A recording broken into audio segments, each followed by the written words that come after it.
কোন মানুষ তার আমল দ্বারা কিয়ামতে নাজাত পাবে না। কেউ যদি চিন্তা করে যে আমার আমল আমাকে নাজাত দিবে, আমল আমাকে জান্নাত দিবে, তাহলে এই আশা ভুল। কারণ যেই নিয়ামত আল্লাহ তাআলা প্রস্তুত করে রাখছেন, আমরা যদি 1000 বছর লক্ষ বছর হায়াত পাই, সিজদায় পড়ে থাকি, যেই নিয়ামত আল্লাহ রাখছেন, ওই নিয়ামত গুলোর মধ্যে সবচাইতে ছোট, সবচাইতে তুচ্ছ যেইটা সবচেয়ে ছোট, ওইটারও প্রতিদান ইবাদতের মাধ্যমে অর্জন করা সম্ভব নয়। ইবাদত কইরা ওইটার হকই আদায় করা যাবে না। তাহলে আল্লাহ তাআলা কেন দিবেন? আল্লাহ তাআলা মেহেরবানি করে, দয়া করে, মায়া করে এই অল্প ইবাদতের বড় প্রতিদান আল্লাহ তাআলা দিবেন। আল্লাহ তাআলা হাদিসে কুদসির ভিতরে আসছে, বলেন আ'আদতু লিইবাদিয়াস সালিহিন মা লা আইনুন রাআত ওয়ালা উযুনুন সামিআত ওয়ালা খাতারা আলা কলবি বাশার। আল্লাহ তাআলা বলেন, আমি আমার নেককার বান্দাদের জন্য এমন জান্নাত তৈরি করে রাখছি, মা লা আইনুন রাআত, দুনিয়ার কোনো চোখ দেখে নাই, ওয়ালা উযুনুন সামিআত, এই নিয়ামতের প্রকৃত খবর দুনিয়ার কোনো কান শুনে নাই, ওয়ালা খাতারা আলা কলবি বাশার, নিয়ামতটা এমন নিয়ামত যে মানুষের হৃদয়ে এটা কল্পনাও করতে পারে না। সুবহানাল্লাহ বলেন। দান করছে আল্লাহর জন্য হয় নাই, জাহান্নামে যাওয়া লাগতেছে। ইলম অর্জন করছে আল্লাহর জন্য করে নাই, জাহান্নামে যাওয়া লাগতেছে। কেন লাগতেছে? কারণ বলেন তো, সকল ইবাদতের একমাত্র হকদারকে?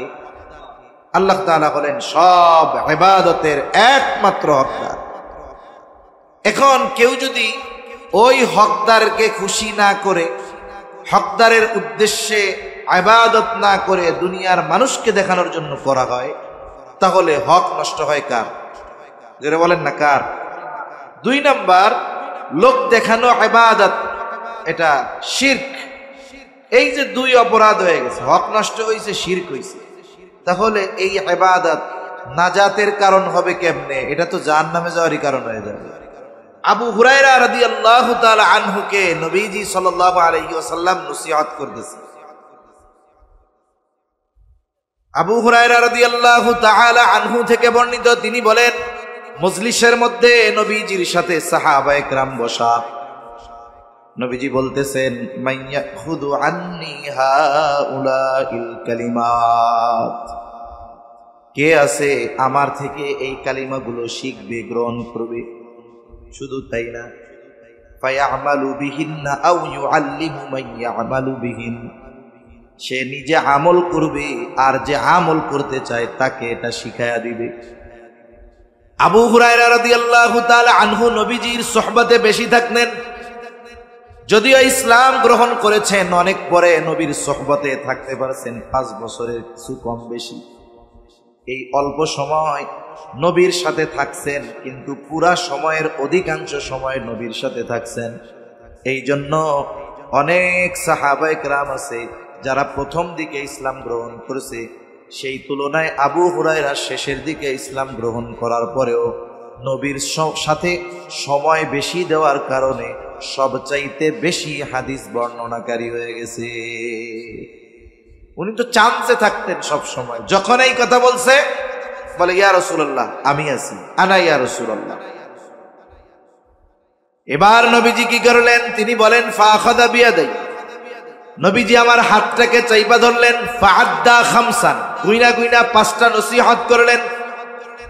স্বাভাবিকভাবে দেখবেন, আপনি আপনার বন্ধুর সাথে পথ চলতেছেন, গুরুত্বপূর্ণ কথা যখন বলতে চান, হাতটা ধইরা বলেন, এই দোস্ত দেখো দেখো এটা। নবীজি সাল্লাল্লাহু আলাইহি ওয়াসাল্লাম হাত ধরার দ্বারা গুরুত্বকে অনুধাবন করাইতেছেন। গুইনা গুইনা 5টা নসিহত করলেন। 1 নাম্বার নসিহত, নবীজি বলেন, ও আবু হুরায়রা, ইত্তাকিল মাহারিমা তাকুন আবাদান নাস, তুমি নিষিদ্ধ বিষয় থেকে বাঁচো, হারাম থেকে বাঁচো, মানে আল্লাহ যেটা মানা করছে সেটা থেকে বাঁচো। তাইলে কি হবে? বলে, তুমি মানুষের মধ্যে সবচেয়ে বড় আবেদ হয়ে যাইবা। তাহলে বড় আবেদ হওয়ার জন্য বেশি ইবাদত করতে হয়, বিষয়টা এমন না। যারা করে তাদেরকে নিরুৎসাহিত করা যাবে না, কিন্তু যে গুনাহ করতেছে আবার ইবাদতও করতেছে, এরটা কেমন? এরটা হইল ফুটা কলসে পানি ঢালার মতো। ফুটা কলসে যদি কেউ পানি ঢালে, বলেন তো এই পানি কি টিকবে, থাকবে? এক সময় বাইরে হয়ে যাবে। কিন্তু যার কলস ছিদ্র নাই, ও পানি যতটুকু ঢালবে ততটুকু টিকবে। এই জন্য আমাদের সমাজে অনেক মানুষ আছে পাপাচারের সাথেও লিপ্ত, গোনাও করে, সুদও খায়, ঘুষও খায়, আবার তাহাজ্জুদও পড়ে। সে মনে করে বেশি ইবাদত করলে আবেদ হওয়া যায়। বাস্তবতা হলো বেশি ইবাদত বড় আবেদ হওয়ার জন্য গোনা ছাড়তে হয়, পাপাচার ছাড়তে হয়। যে কথার থেকে গেলাম আর কি, যে আমাদের ইবাদত কম হোক, কিন্তু ইবাদত গুলো একমাত্র কার সন্তুষ্টির জন্য হবে? জোরে বলেন তো, আল্লাহর সন্তুষ্টির জন্য। তাহলে আমলে সালেহ হওয়ার 1 নাম্বার শর্ত হলো ওই ইবাদত হতে হবে আল্লাহর জন্য। 2 নাম্বার শর্ত, ইবাদত এটা হবে নবীজি সাল্লাল্লাহু আলাইহি ওয়াসাল্লামের তরিকায়। এই পৃথিবীতে যত ইবাদত আছে, কোনো ইবাদত এমনটা নাই যে নবী সেই ইবাদতের পদ্ধতি দেখায়া যান নাই। বরং যত ইবাদত আছে প্রত্যেকটা ইবাদতের তরিকা পদ্ধতি নবীজি প্র্যাকটিক্যাল ভাবে আমাদের জন্য রেখে গেছে। যেমন ঈমানের পরে সবচাইতে বড় ইবাদত হইল নামাজ। ঈমানের পরে সবচেয়ে বড় ইবাদত কি বলেন? নামাজ। নামাজের আদেশ আল্লাহ তাআলা কোরআনুল কারীমের মধ্যে করেছেন। 82 জায়গায় নামাজের কথা আছে। বেশি জায়গায় কথা আছে বলে ফরজ, বিষয়টা এমন। বেশি জায়গায় আছে বিদায় নামাজের গুরুত্ব বেশি, বিষয়টা এমন। বরং আল্লাহ তাআলা একবার বললে ওই কথার গুরুত্ব যেমন, 100বারও যদি বলেন ওই কথার গুরুত্ব তেমন। মুফাসসিরিনে কেরাম বলেন আল্লাহ তাআলা যে 82 জায়গায় নামাজের কথা বলছেন, উল্লেখ করছেন, এর কমপক্ষে 82টা কারণ আছে। প্রত্যেক জায়গায় উল্লেখ করার আলাদা আলাদা কারণ আছে। কথা বুঝতেছেন তো? প্রত্যেক জায়গায় উল্লেখ করার আলাদা আলাদা কারণ আছে। তা যাই হোক, ঈমানের পরে সবচাইতে গুরুত্বপূর্ণ ইবাদত হলো নামাজ। এখন বলেন তো, নামাজের আদেশ তো কোরআনে। আমাদের দেশে নতুন একটা গ্রুপের আবির্ভাব ঘটেছে। এরা নিজেদেরকে দাবি করে আহলে কোরআন। কথায় কথায় আসলো তাই বলি, এরা নবীর সিরাত, নবীর সুন্নাত, হাদিসকে বাদ দিয়ে শুধু কোরআন মানতে চায়। কিন্তু বাস্তবতা হলো হাদিস এটা হলো কোরআনের ভাষ্য, কোরআনের ব্যাখ্যা। আর সাহাবায়ে কেরাম হলো হাদিসের প্র্যাকটিক্যাল, আর নবীজি হলেন কোরআনুল কারীমের প্র্যাকটিক্যাল। নবীজি হলেন জীবন্ত কোরআন। এজন্য আয়েশা সিদ্দিকা রাদিয়াল্লাহু তাআলা আনহার কাছে আয়েশা একজন জিজ্ঞাসা করে, আয়েশা, নবীজির ব্যাপারে আমাদের কিছু বলো, তার আখলাকের ব্যাপারে বলো। আয়েশা সিদ্দিকা রাদিয়াল্লাহু তাআলা আনহা বলেন, তুমি কি কোরআন পড়ো নাই? বলে, হ্যাঁ পড়েছি। এইবার আয়েশা সিদ্দিকা রাদিয়াল্লাহু তাআলা আনহা বলেন, কানা খুলুকুহুল কোরআন, এই কোরআনটাই হলো নবীর চরিত্র।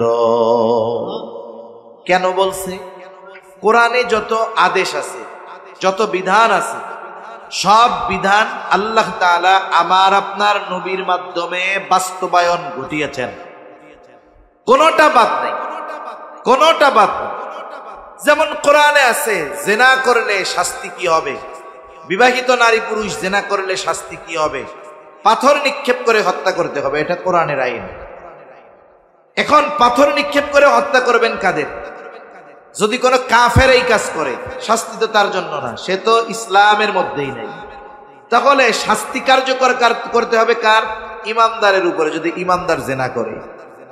এখন রাসূল সাল্লাল্লাহু আলাইহি ওয়াসাল্লামের সামনে যেই ইমানদারেরা ছিলেন, বলেন তো এরা কি সাধারণ মানুষ ছিলেন নাকি? এরা তো সব সাহাবা কিরাম ছিলেন। এখন এই আমল যদি প্র্যাকটিক্যালে করাইতে হয়, তাইলে জিনা সংগঠিত হতে হবে সাহাবা কিরামের মধ্যে। আল্লাহ তাআলার কুদরত, এটা উম্মতের জন্য রহমত। সাহাবাদের মাধ্যমে জিনা সংগঠিত হয়েছে, কিন্তু ব্যাপক হারে না, 1-2টা ঘটনা ঘটছে। এটা আল্লাহ তাআলার কুদরত, ঘটাইছেন হয়তো আল্লাহ। কেন? কারণ এই যে শাস্তির বিধান কোরআনুল কারীমে লিখিত আছে, প্র্যাকটিক্যাল ভাবে এটা কেমনে কার্যকর করতে হবে, আল্লাহ তাআলা আমার আপনার নবীর মাধ্যমে এটা প্র্যাকটিক্যাল ভাবে কেমনে সম্পাদন করা হবে, এটা দেখানোর জন্য এই ঘটনা ঘটাইছে। এখন মনে করেন একজনের দ্বারা জিনা সংগঠিত হয়েছে, তিনি সাহাবা ছিলেন, এই জন্য তাকে তিরস্কার করার সুযোগ নাই, কারণ সে তো গুনার তাওবা করছে। এইরকম এক সাহাবার দ্বারা জেনা সংগঠিত হয়ে গেছে। তার নাম হলো মায়াজ ইবনে মালিক রাদিয়াল্লাহু তাআলা আনহু। কথার থেকে কথা আসতেছে, আর একদিকে চলে যাচ্ছে কথা, তাও বলি যেহেতু সামনে আসলো। মায়াজ ইবনে মালিক জেনা করে ফেলছে। নবীজির কাছে এসে সে স্বীকৃতি দিছে আমি জেনা করে ফেলছি। নবীজি তারে বলছে যাও আল্লাহর কাছে মাফ চাও, মাফ করে দিন। মায়াজ ইবনে মালিক চলে গেছে। যাওয়ার সময় চিন্তা করে আমি তো নবীরে বলি নাই যে কেমন জেনা করছি, কারণ হাদিসের মধ্যে আছে চোখের জেনা দেখা, হাতের জেনা ধরা, পায়ের জেনা চলা, প্রত্যেকটা অঙ্গ প্রত্যঙ্গের আলাদা আলাদা জেনা আছে। তাইলে নবী তো বুঝতে পারে নাই কোন জেনা করছি। সে পুনরায় আবার ফিরে আসছে, নবীজির কাছে এসে বলতেছে ইয়া রাসূলুল্লাহ, আমি তো ওই রকম জেনা করেছি যেমনটা বৈধ স্বামী স্ত্রী করে থাকে, আমি এই ধরনের জেনা করেছি। এইবার নবীজি মুখ ঘুরায় ফেলেন, সে আবার বলে যে আমি এইটা করছি। এরপরে রাসূল সাল্লাল্লাহু আলাইহি ওয়াসাল্লাম তার পরিচিত যারা তাদেরকে বলতেছে এটা কি মদ পান করছে নাকি, কারণ মানুষ যখন মাতাল থাকে অনেক কথাই বলে। পরীক্ষা করা হলো না, সে মদ পান করে নাই, নেশাগ্রস্ত নয়। জিজ্ঞাসা করা হয় এই লোকটা পাগল নাকি, আশেপাশে খোঁজ নিয়ে জানা হলো না, পাগলও নয়। তার মানে সে মদপ্য নয়, পাগলও নয়, সুস্থ মস্তিষ্কে সে তার জেনার কথা স্বীকার করেছে। এইবার তাকে শাস্তি দেওয়া হবে, পাথরে নিক্ষেপ করা হলো, সে ইন্তেকাল করলো, মারা গেল। তার জানাজা দেওয়া হলো, দাফন কাফনে নবীজি অংশগ্রহণ করলেন। জেনার শাস্তি হয়েছে, দুনিয়ায় তাওবা হলো, জেনার শাস্তির তাওবা হলো পাথর নিক্ষেপে হত্যা। নবীজি তার জানাজায় শরীক হলেন, দাফনে শরীক হলেন, কবর দিয়ে সবাই ফিরে আসতেছে। দুইজন ব্যক্তি মায়াজ ইবনে মালিকের কবরের দিকে ইশারা করে বলে এই তো মায়াজ ইবনে মালিক। আল্লাহ তাআলা যেই ব্যক্তির পাপ গোপন করার সুযোগ দিয়েছিলেন, কিন্তু এই ব্যক্তি বড় বোকা। এই ব্যক্তি নিজের গুনার কথা নিজে স্বীকার করলো, মানুষও যাই না গেল সে একজন জেনাকার। এই দুইজনের কথা নবীজির কানে গেছে, নবীজি আওয়াজ পাইলেন। কিছু দূর অগ্রসর হওয়ার পরে নবীজি সেখানে দাঁড়াইলেন, দেখতে পাইলেন মরুভূমির ভিতরে একটা গাধা মরে ফুলে আছে, দুই পা দুই দিকে ছড়ায় আছে। নবীজি দাঁড়িয়ে বললেন কোথায় ওই দুই ব্যক্তি যারা মায়াজ ইবনে মালিকের ব্যাপারে এই কথাগুলো বলছো? ওই দুইজন সামনে এসে হাজির, বলে ইয়া রাসূলুল্লাহ আমরা বলেছি। আল্লাহর রাসূল বলতেছে তোমরা তোমার ভাইয়ের গীবত করছো কেন? রাসূল সাল্লাল্লাহু আলাইহি ওয়াসাল্লাম বলে যা ওই মরা গাধার গোশত খাও। ওই দুইজন এবার বলে ইয়া রাসূলুল্লাহ আমরা কি তার ব্যাপারে মিথ্যা বলেছি নাকি? নবীজি বলেন তোমরা তোমাদের ভাইয়ের গীবত করেছো। মনে রাখো মায়াজ ইবনে মালিক যদিও শয়তানের ধোঁকায় পড়ে জিনা করেছে, গুনাহ করেছে, কিন্তু পরকালের ভয় তার মধ্যে জাগ্রত হওয়ার কারণে সে তার অপরাধের স্বীকৃতি দিয়ে শাস্তি গ্রহণ করেছে, তাওবা করেছে। মনে রাখো আল্লাহ তাআলার কাছে এই মায়াজ ইবনে মালিকের তাওবা এমন ভাবে কবুল হয়েছে, যদি একটা সম্প্রদায়ের মধ্যে মায়াজ ইবনে মালিকের এই তাওবাকে বন্টন করে দেওয়া হয়, ওই কওমের নাজাতের জন্য সেটা যথেষ্ট হয়ে যাবে। তাহলে ভুল হইছে কিন্তু খালেস তাওবা করছে, যার কারণে মর্যাদা কমে গেছে তা না, আর আল্লাহ বাড়ায় দিছে। ঠিক কিনা বলেন? তা যে কথার থেকে গেলাম, আমার আপনার নবী হলেন প্র্যাকটিক্যাল কোরআন। এমন কোন আমল নাই যেই আমলের প্র্যাকটিক্যাল আমার আপনার নবীজি দেখায়া যান। এখন ঈমানের পরে সবচাইতে বড় ইবাদত হলো নামাজ। নামাজের আদেশ কোথায়? কোরআনে। এখন এই আহলে কোরআন যারা নিজেদেরকে দাবি করে নবীর হাদিস অস্বীকার করে, এরা সরাসরি হাদিস অস্বীকারী। নিঃসন্দেহে হাদিস অস্বীকারী এরা কাফের, এ ব্যাপারে কোনো সন্দেহ নাই। যদি নবীর হাদিসকে অস্বীকার করে, প্রকান্তরে কোরআনকে অস্বীকার করা হয়। কারণ কোরআন কি আল্লাহ তাওরাতের মতো তক্তায় লেখা একসাথে এই দুনিয়ায় পাঠাইছে? কোরআন আল্লাহ তাআলা আমার আপনার নবীর মাধ্যমে নাজিল করেছে। এজন্য ওগুলো ইহুদি নাসারাদের দোষর। বিভিন্ন এলাকায় কোরআন পাঠ কর্মসূচির নাম দিয়ে দিয়ে আহলে কোরআন হওয়ার দাওয়াত এরা দিয়ে বেড়াচ্ছে। কখনো যদি আপনাদের এইদিকে আসে তাহলে বিজ্ঞ উলামায়ে কেরাম যারা আছে তাদের সাথে পরামর্শ করে এরপরে খোঁজ খবর নিয়ে তাদের সেমিনারগুলোয় যাবেন। নাইলে দেখা যাবে সরল মনা মানুষকে কোরআন সামনে দিয়ে ধোঁকা দেওয়ার অপচেষ্টা এরা চালায় যাচ্ছে। আল্লাহ হেফাজত করুক বলি আমি। এখন আপনাদের কাউরে যদি বলা হয় যে নামাজের আদেশ তো আল্লাহ কোরআনে করেছেন, এক কাজ করেন, কোরআন থেকে ফজরের 2 রাকাত ফরজ নামাজ পড়ার পদ্ধতি, যেভাবে 2 রাকাত ফরজ বা সুন্নাত আমরা পড়ি, নবীর হাদিস বাদ দিয়া শুধু কোরআন থেকে বের করে দেন। আসেননি কেউ আছেন? পারবেন? সারা দুনিয়ার মুফাসসিরেরা পারবে। মনিটরের আওয়াজটা ছাড়েন তো ভাই, মনিটরের আওয়াজটা ফেস ফেস করে গেল, আওয়াজটা ছাড়েন মনিটরে।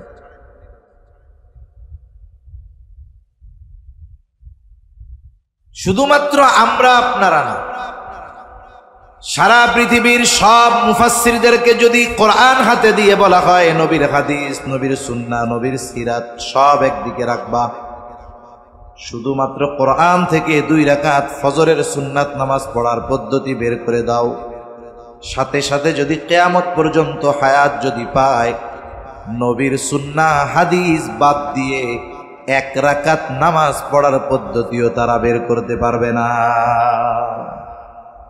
নামাজের আদেশ করেছেন আল্লাহ, আর নামাজ পড়ার পদ্ধতি শিখিয়ে দিয়েছেন মুহাম্মদুর রাসূলুল্লাহ সাল্লাল্লাহু আলাইহি ওয়াসাল্লাম।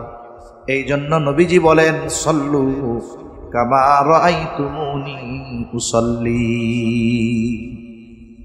নামাজ পড়তে হবে কিভাবে? কামা রাআইতুমুনি উসাল্লি, আমাকে যেভাবে পড়তে দেখো তোমরা এইভাবে পড়ো। যদি কোরআন থেকে নামাজ পড়তে যায়, যেমন নামাজের একটা ফরজ রুকু করা, কোরআনেও আছে ওয়ারকাউ মা'আর রাকিঈন, রুকুকারীদের সাথে রুকু করো। রুকু শব্দের অর্থ কি? রুকু শব্দের অর্থ হইল ঝুঁকা। কিন্তু বলেন তো, আপনাদের সামনে যখন বলি যে নামাজে রুকু করতে হবে, কেমন দৃশ্য ভাসে যে একটা মানুষ সোজা আছে একেবারে এইরকম হয়ে যাবে, তাই না?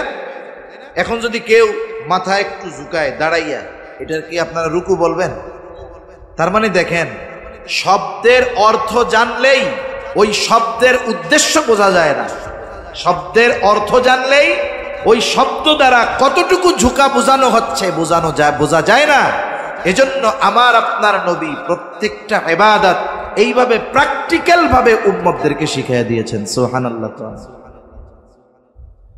নবীর থেকে শিখতে হবে নামাজ কিভাবে পড়তে হবে। এই জন্য যে কোনো ইবাদতের তরিকা আমার আপনার নবীর থেকে গ্রহণ করতে হবে। আপনি হজ করবেন, কেমনে হজ করবেন?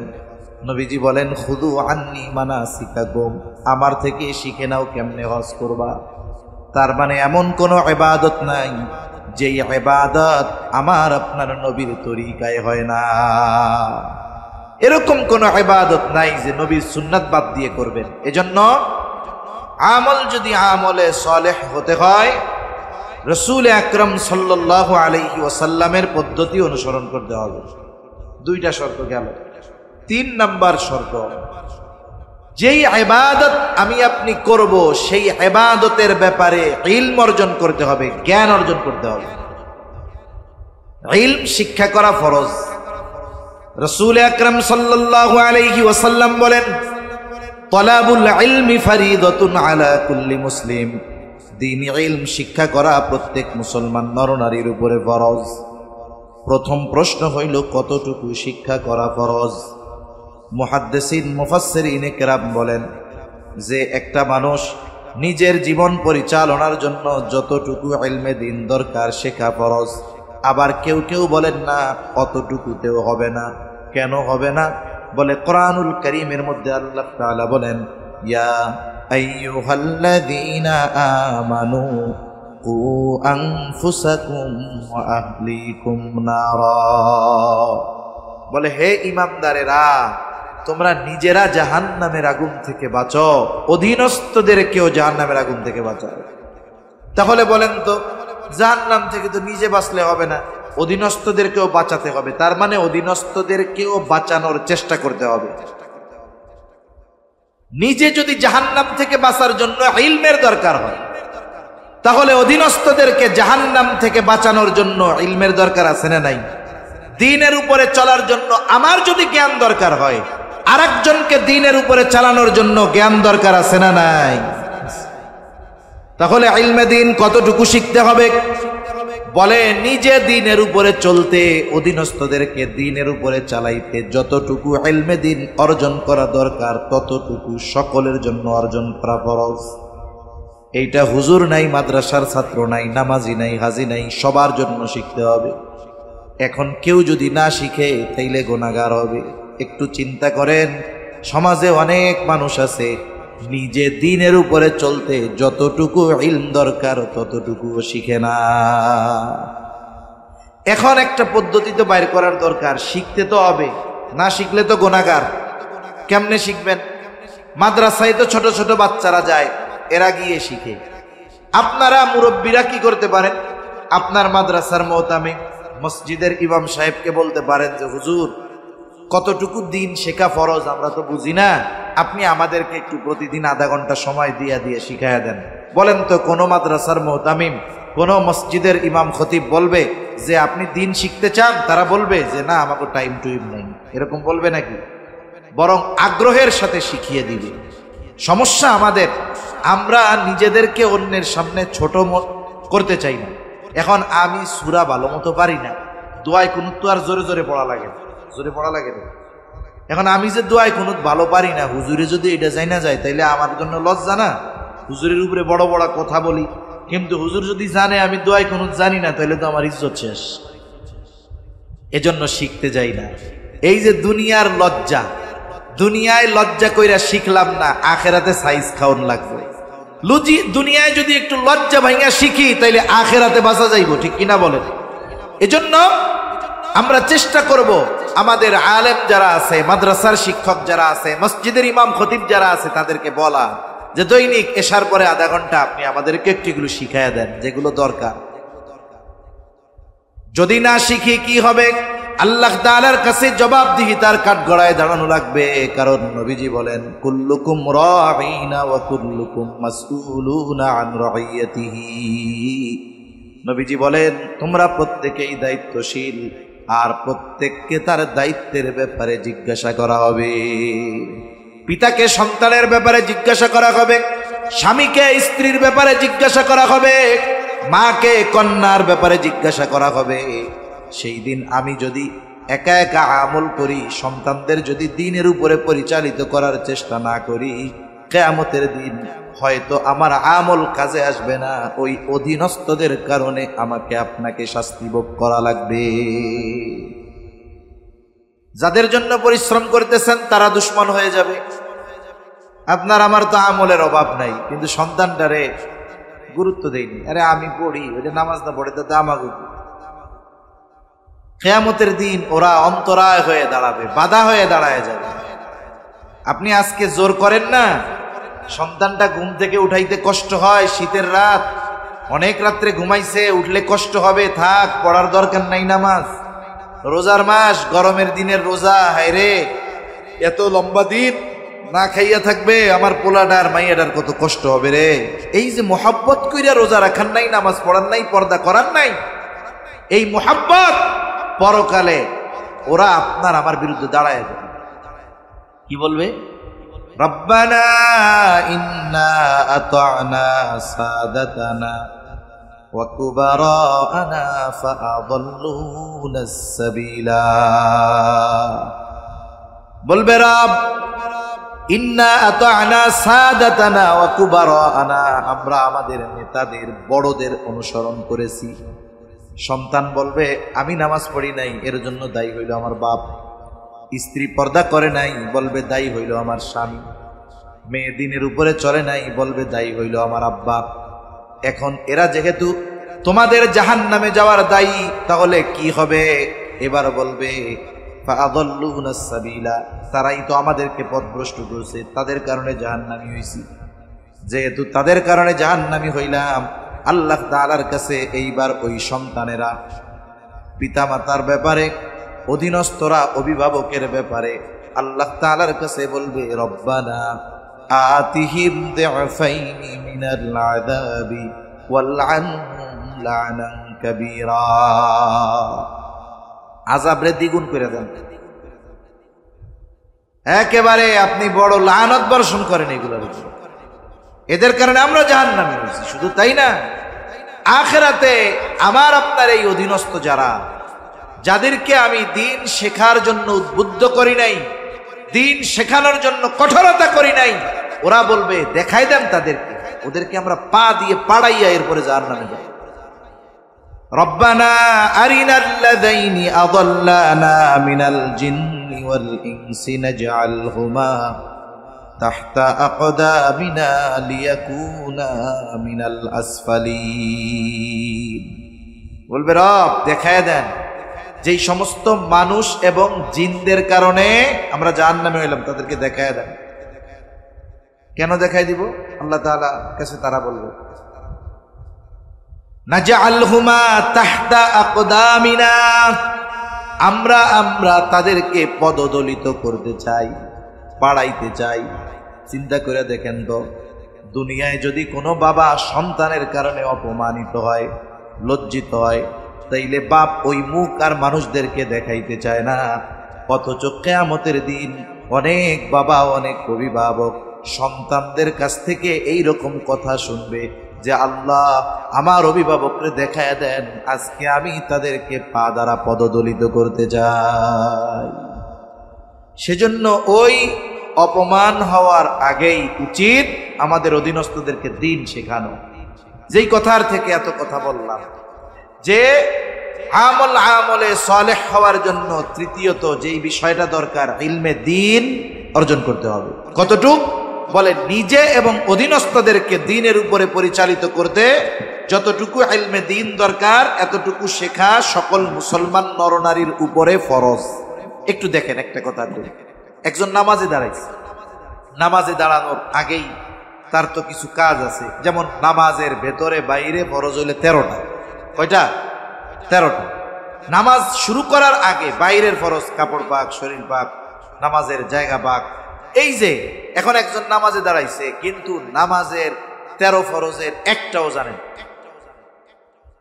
আমি যদি জানি এইগুলো ফরজ, এখন যদি নামাজের মধ্যে কোনোটা ছুটে যায়, তাহলে আমি বুঝবো যে আমার নামাজ আর নাই। কিন্তু এখন একজন জানে না যে এইগুলো ফরজ। এই 13 ফরজ যার জানা নাই, নামাজের মধ্যে যদি 13টার থেকে একটা ছুটে যায়, তাহলে বলেন তো তার নামাজ থাকবে না যাবে? যাবে। কতজন আছে একেবারে বায়ু সাইডা সুন্দর মতো সাউ সিজদা করে? এখন বলেন তো, একজন নামাজ শেষ করার আগে সাউ সিজদা দিছে, আর একজন জিজ্ঞাসা করছে এবার সাউ সিজদা দিলা কেন? এখন কইতেছে আমার নামাজের মধ্যে বায়ু ছুটে গেছিল, এই জন্য সাউ সিজদা দিছি। এখন কম তো 100 সাউ সিজদা দিলেও ওর নামাজ হবে? কারণ এখন সে এটা ছাড়ার কারণে তার পবিত্রতা ভেঙে গেছে, অজু ভেঙে গেছে, এখন আর তার নামাজ নাই। তো এজন্য দেখেন, নামাজের 13 ফরজ জানতেই হবে, বাহিরের গুলাও জানতে হবে, ভেতরের গুলাও জানতে হবে। কারণ ফরজ একটা ছুটলে নামাজ বাদ। নামাজের ওয়াজিব 14টা। ওয়াজিব যদি ছুটে যায়, সাহু সিজদা দিলে নামাজ হয়ে যায়। কিন্তু কেউ যদি নামাজের ওয়াজিব 14টা না জানে, ওয়াজিব যদি ছুটে যায়, তার কোনো হুঁশ থাকবে না। দেখা যাবে সাহু সিজদা দিল না, তার নামাজও হইল না। নামাজ ভঙ্গের কারণ আছে 19টা। এই 19টা কারণ থেকে একটা যদি পাওয়া যায়, তাইলে নামাজ ভেঙে যায়। কিন্তু নামাজি নামাজ ভঙ্গের 19টা কারণ জানে না। দেখা যাবে জীবনের অনেক নামাজে নামাজ ভঙ্গের কারণ পাওয়া গেছিল, কিন্তু তার কোনো খোঁজ নাই। অজু ভাঙ্গার কারণ জানতে হবে, সাথে সাথে পবিত্রতার মশালাগুলো জানতে হবে। কেন কয় অজু ভাঙ্গের কারণ হইল 7টা। এখন যদি নামাজের মধ্যে এই 7টা কারণ থেকে একটা পাওয়া যায়, অজু ভেঙে যাবে। বলেন তো অজু ভাঙলে কি নামাজ থাকবে নাকি? তাহলে চিন্তা করে দেখেন কত কিছু জানার দরকার, কিন্তু এই বিষয়গুলো থেকে আমরা মাহরুম হয়ে যাচ্ছি। অনেকে জানে না, জানার চেষ্টাও করে না, জানার ইচ্ছাও করে না। দেখা যায় বছরের পর বছর ইবাদত করতেছে, ইবাদত হইতেছে না। এজন্য যে ইবাদত করতে হবে, ওই ইবাদতের মাসলা মাসাইলগুলো সুন্দর মতো জানতে হবে। 4 নাম্বার শর্ত, 4 নাম্বার শর্ত হলো তার খাবারটা হালাল হইতে হবে। এই 4টা শর্ত নিয়ে আমরা আজকে আলোচনা করব, আর বেশি না। 4 নাম্বার শর্ত, তার খাবার কি হইতে হবে? পবিত্র হতে হবে, হালাল হতে হবে। খাবার শুধু হালাল হইলে হবে না, উপার্জনটা হালাল দরকার আছে না নাই? কতজন আছে খাবার হালালের ব্যাপারে সতর্ক, কিন্তু টাকা কোন দিক দিয়ে আসলো, এটা কি টেবিলের তল দিয়ে আসলো না উপর দিয়া, এটার ব্যাপারে যাচাই বাছাই করেন।